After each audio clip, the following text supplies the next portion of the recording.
Hi there, so if your pictures are looking a bit dull when you bring them into Premiere Pro, here's how to fix that in just a few seconds. So first of all, let's bring in a folder with pictures into Premiere.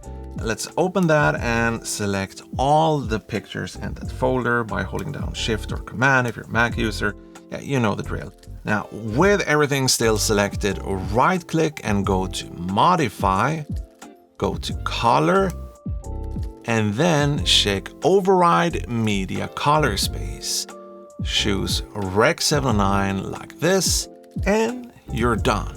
Now, the reason for this happening is because sRGB and Rec 709 have slightly different gamma settings. You could obviously assign and convert to different profiles in Photoshop. This here is going to be much quicker, and it's also going to allow you to do just one version of your edit for Instagram and your YouTube video instead of creating multiple versions. Now, if you're having more issues, you could try enabling display color management in Premiere Pro. Now, to do this, let's go to Preferences. Now, let's find Color and check this little box right here.